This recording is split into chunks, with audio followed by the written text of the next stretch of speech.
આપ બધા જાણો છો કે મહિલા કોંગ્રેસના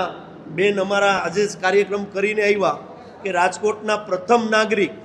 એટલે કે મેયર શ્રી પણ જો એમના પતિ સરકારી જગ્યા ઉપર ક્યાંક ને ક્યાંક બાંધકામ કરતા હોય તો રાજકોટ મહાનગરપાલિકાની અંદર ભ્રષ્ટાચારથી ખદબદે છે,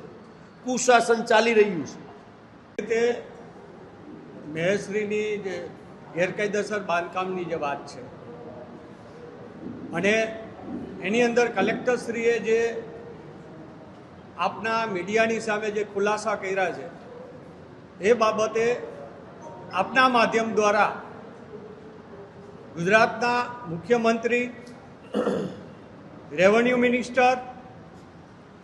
અને રાજકોટના કલેક્ટરને હું પૂછવા માંગુ છું કે શ્રી સરકાર થયેલી કોઈ પણ જગ્યા હોય એની અંદર એનો વારસદાર જે જમીનનો, જે રીતે કલેક્ટરે એવું કીધું કે આ લોકોની વારસાગત જમીન હતી અને શ્રી સરકાર થઈ ગઈ છે, તો આ ગુજરાતની અંદર લાખો લોકો એવા છે કે જેની પોતાની જમીન શ્રી સરકાર થઈ હોય અને એની અંદર બાંધકામ સરકાર ક્યાંય કરવા દેતી નથી। તો મેયરશ્રીને જ માત્ર કેપ અને એમાં કલેક્ટરશ્રી કાયદાને એક બાજુ મૂકી અને માત્ર એક ભાજપના કહેવાતા પ્રતિનિધિ તરીકે જવાબ દેતા હતા એ રીતે એનું હતું। કાયદાની સ્પષ્ટ જોગવાઈ છે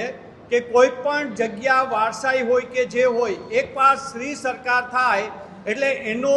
હુકમ એ પાર્ટી જ્યાં સુધી લડતી હોય, જ્યાં સુધી એનો નિકાલ ના થાય ત્યાં સુધી એ જમીન સરકારની કહેવાય અને એની અંદર વારસાગત વ્યક્તિ પણ ન કરી શકે અને જો એનો દાવો ચાલતો હોય તો સરકાર પણ એમાં બાંધકામ ન કરી શકે। ત્યારે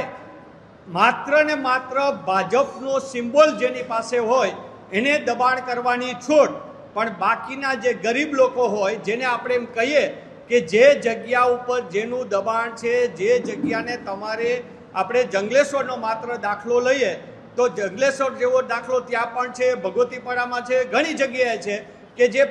નદીના કાંઠે હોય તો ઓકે, તમે એને વહેણને ધ્યાનમાં રાખીને તમે એને ડિમોલેશન કરો, પણ બાકીની જે જમીન છે એ જો તમે અદાણીને પણ 1 રૂપિયા દઈ શકતા હોય તો જંત્રી મુજબ ત્યાં સ્થાનિક લોકો જે રહી રહ્યા છે એને કેમ નહીં? અને જેની શ્રી સરકાર થઈ ગઈ હોય તો છતાં એ મેળને દેવામાં આવે એટલે આ ગુજરાતની અંદર માત્ર ભ્રષ્ટાચારનું લાયસન્સ એ ભાજપના કાર્યકર, ભાજપના નેતાઓને આપેલું છે।